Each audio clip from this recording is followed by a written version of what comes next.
How did I get from Mormonism to Catholicism? Well, the answer is simple, but my conversion story isn't. You see, I grew up in a family that wasn't religious. They were Mormon by name, but we did everything that good Mormon families weren't supposed to do. Watch rated R movies, drink caffeine at the time. I know that the word of wisdom has changed over the years. And things like that. Listen to really harsh music with my dad. And we would stop into church every once in a while when my parents would have marital problems. And then finally in 1998, they decided to go back. My mom did. She's like, okay, we need to fix the marriage. We need to have a good family foundation. And my dad begrudgingly accepted, we're going to go to church. And he wasn't really into it until one day the light bulb went off and he dove really deep into it. I remembered things changing overnight. There was a big adjustment period and we never adjusted. There was no more football on Sundays, no more caffeine, no more watching crude movies or shows. It was just very weird to us, and I kind of fought back a lot. My siblings fought back. Well, me and my sister mostly. And my dad will say, I knew you guys shouldn't have gotten baptized because, I obviously left. My sister's no longer really practicing. And that's his story. Oh, I knew. Like, I prophesied that you guys shouldn't have been baptized kind of thing. But, I always, from a young child, I always had a fascination with God. I always thought about him and I always knew he was there, but I didn't know really anything about him. If you took me to the Mormon church, I knew all the answers. I knew I would sing. I mean, with singing, yeah, I felt the spirit, but I do that, like music just in general. When I play music, I feel God's presence, and it's very weird. It's almost like something takes over and, I can feel it. But I never really understood God. I just kind of went to church, answered the questions. Oh, I'm smart, but never understood it. Never understood who God was. So fast forward a couple years, it's 2002, and my parents get divorced. I'm really depressed. And I fall away from the church. I don't want to go to church. What kid who grew up a certain way wants to go back to church? And as a teenager, I really fell away when my grandfather passed away, and I took it really hard. I was really angry at my dad. There's a lot of regret that I felt because the last time I saw my grandfather was the Thanksgiving before. And that's about the time that my dad kind of prophesized and said that I would be the cause of my parents' divorce.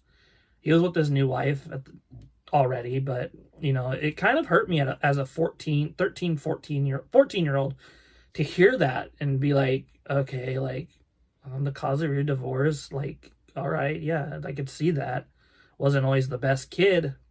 But that really, made me angry at my dad. And, I was angry at him. And the last time I actually, spoke to my grandfather was on Christmas. I missed him by a few minutes.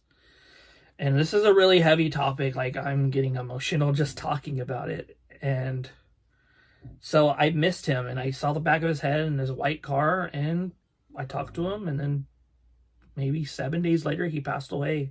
Made plans with him. And it was gone.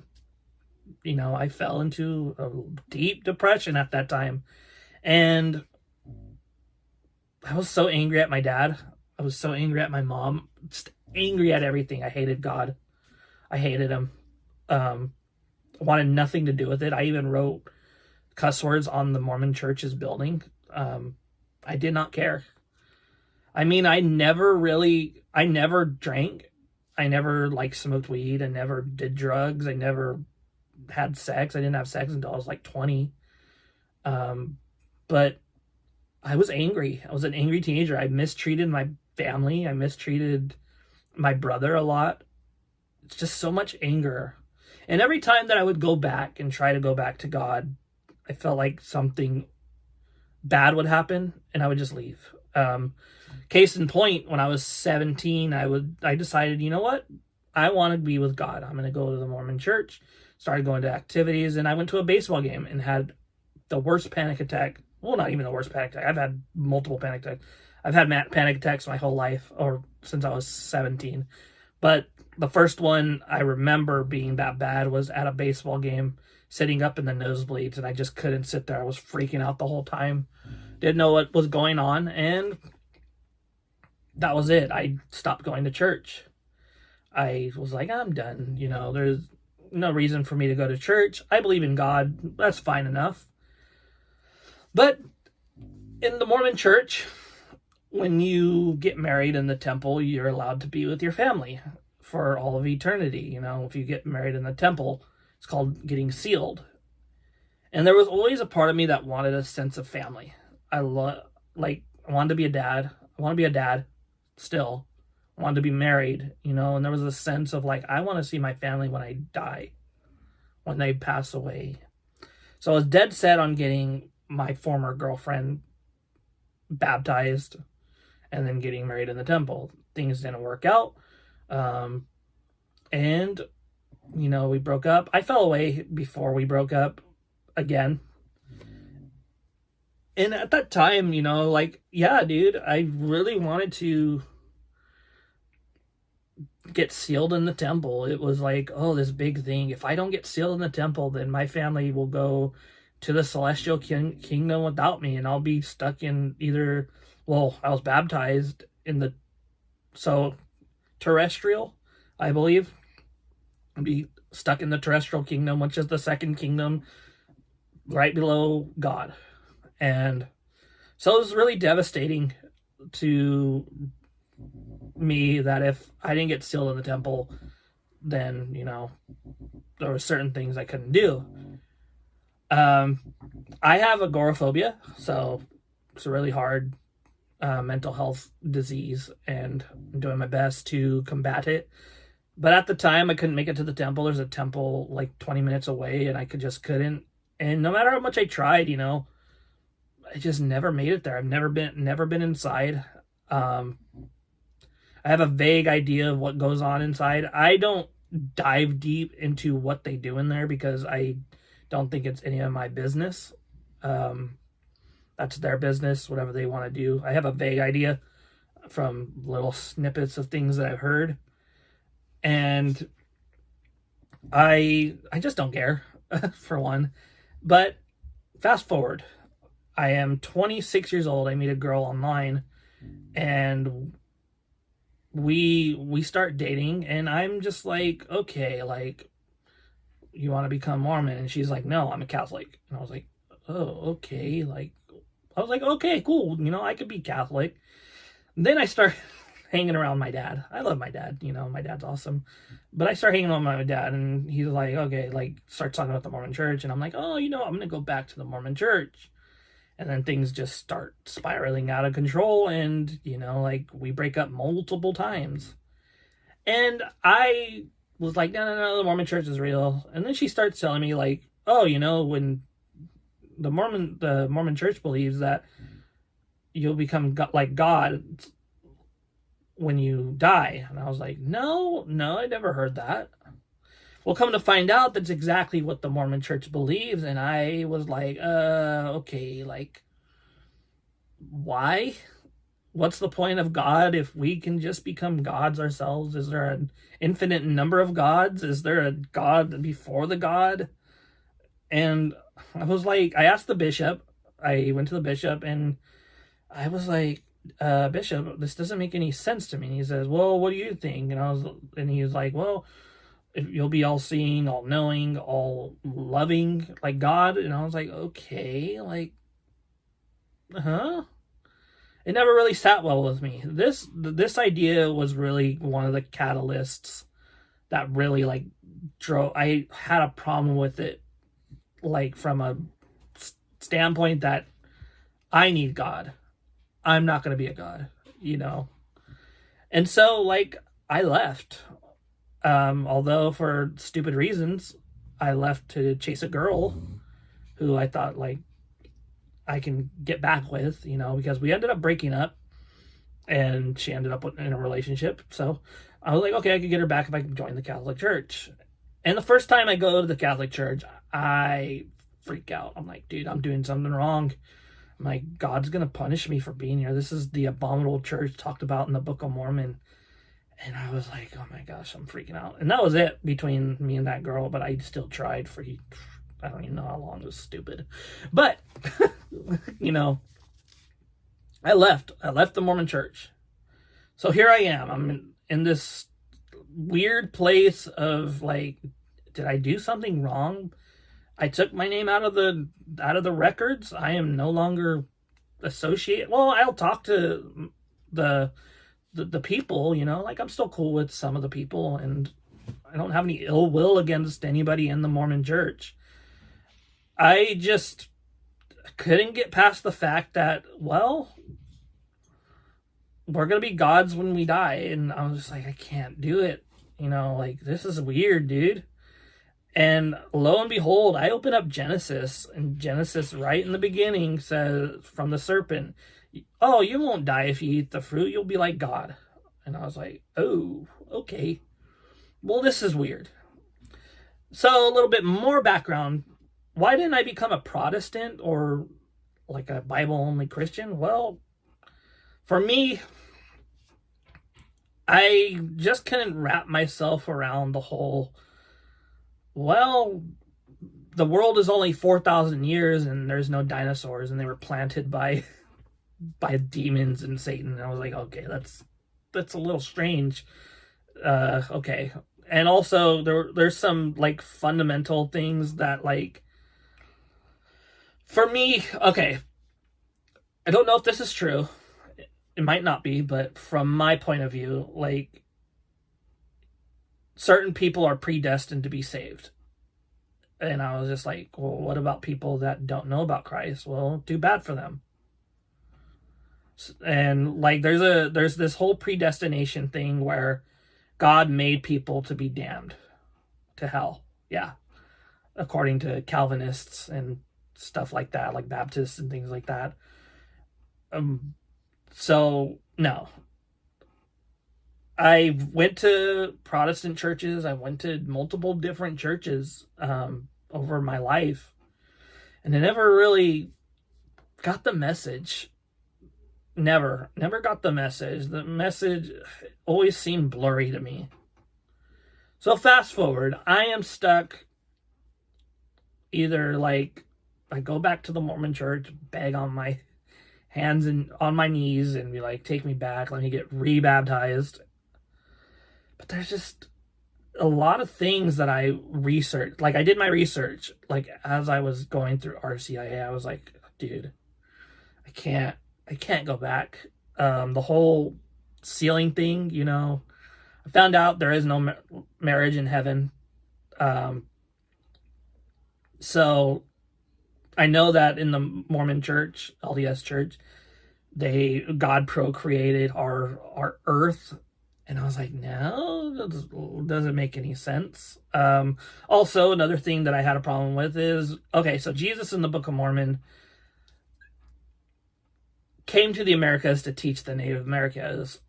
And I was like, okay, that doesn't make any sense, because if he did, then there would be somebody passing that knowledge down, not just, oh, this knowledge disappeared for thousands of years, a couple thousand years, and now the Spaniards and the English are teaching the Native Americans, because the whole thing about the Book of Mormon is that Native Americans are really the Jews or the lost tribe of Israel or something like that, and they come over here, and then like the wicked ones become black people, for lack of a better term. I was like, dude, it was very weird, a bit racist. There was also the fact that like a third of the host were unsure if they wanted to come to Earth, and those were considered the African American people. And I was like, oh, okay, that's what's taught, or what was taught. And then they changed it. So they changed their own doctrine around to fit what was going on. And so I was like, I don't know about this. There's also the whole like sealing thing. There is no marriage in heaven, and like as much as like it pains me to say like our if your whole outlook on God is like, okay, I get to be with my family, then you're missing the point of being with God. And sure, like I'm sure that we will have a special connection with our family and our friends, and we'll want to hang out with them.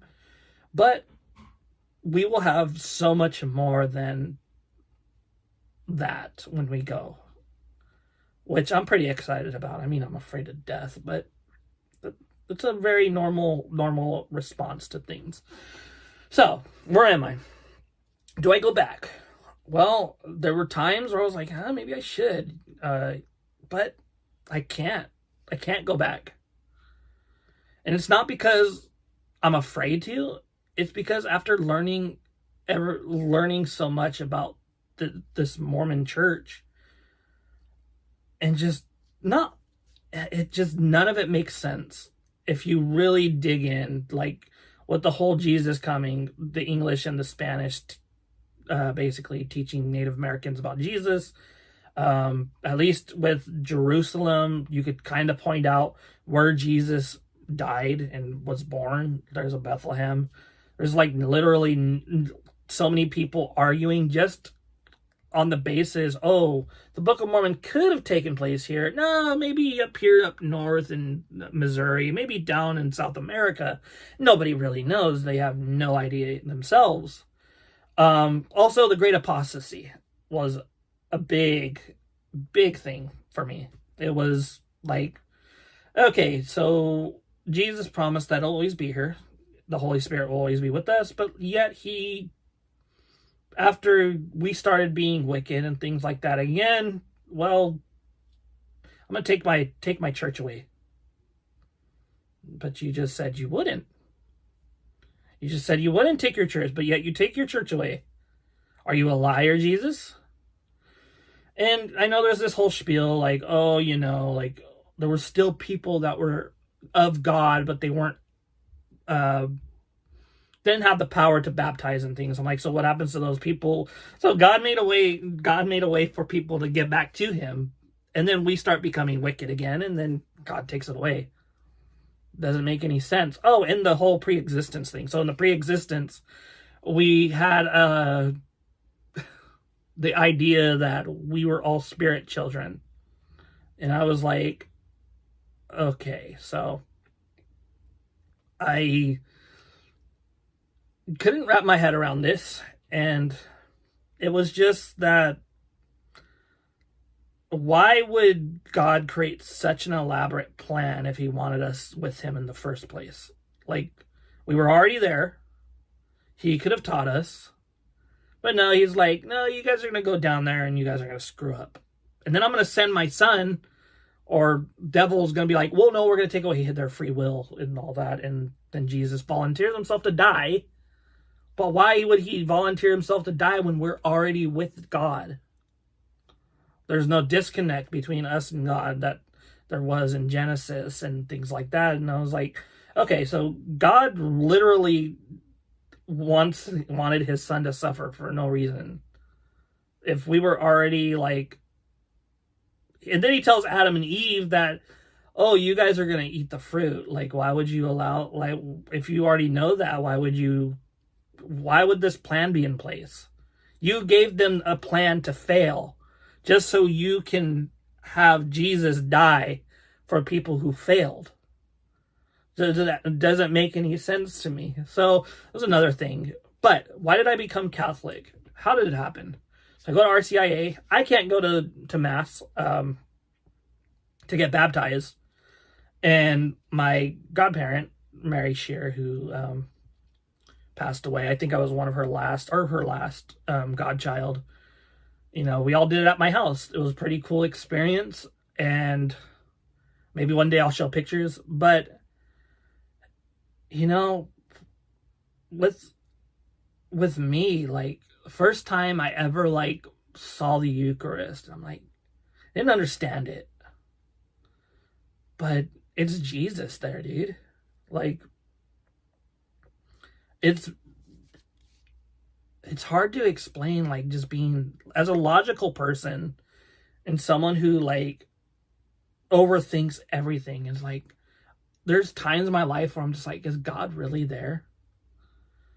And so, like, if you understand it in a Catholic sense that the Eucharist is Jesus Christ, and, like, just hearing the miracle of Buenos Aires where they found a piece of the host and they put it in water and then it started bleeding. And after that, they, like, years went by, and then they take it to this atheist scientist who said, this is the flesh of someone who suffered greatly, and this is the heart muscle. I was like, really? The atheist guy converted after that and was like, I can't deny it, dude. That's Jesus Christ. That's his body, blood, soul, and divinity all in one. And every mass there, that's him. It's not a symbol. That's really him. And, like, you know, my problems, they don't go away. It's one thing that I learned, you know, like, sometimes my problem, like, with my panic attacks and things like that, that may never go away as long as I live. Maybe in the next life, I know for sure it'll go away. But, you know, that's my cross to bear. And I offer that cross every Sunday, or every time I'm having a panic. I'm like, God, never understood this. Never understood that with the Bible-only Christians are like, oh, just have faith and it'll go away. And I'm like, okay, I have faith. It's not going away. My anxiety doesn't go away because of my faith. But without my faith, I would probably not be here. And that's the reality, because when I offer up my anxiety for my family to find Christ, or when I offer up my anxiety for those who are going through the same thing that I'm going through, or offering up all my sins that I have, all of my depression and all of that stuff, it's like I can think outwards of myself, and it puts me at peace to know that, like, you know, Jesus suffered more than I ever did. He suffered way more than I could ever suffer, and I could suffer for a little bit. So it's something Jesus, I never understood who he was until I joined the Catholic Church, and it's by him that I'm saved. It's like, yeah, I do all these things to remain close with him because I want to.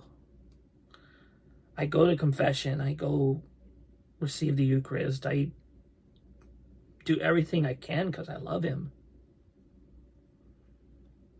And the whole thing about, like, my works are for me to go to heaven, you know, I don't think I think that's a misconception of the Catholic Church. We do these things because we love him. And it's like, I have a guitar and I bought it myself, but imagine, so I got my first guitar when I was young, and this is something that Father Mike Schmidt said. And imagine getting, like, the greatest guitar teacher, everything, but you don't do anything with that gift. That's a free gift. You do nothing with that gift. Are you ever going to get better at it? No. But the moment you pick it up, and the moment you make that call, and the moment you do what needs to be done to become a good guitar player, it's not going to happen. God gives you the shovel. It's up to you to pick up that shovel. So, in the whole thing, that's really my story of where I am as a Catholic. And I hope that I can make more videos, and hopefully I can learn more about the faith. And hopefully through that, I can teach you a little bit about the Catholic faith. Again, thank you for showing up. I'll see you guys in the next video.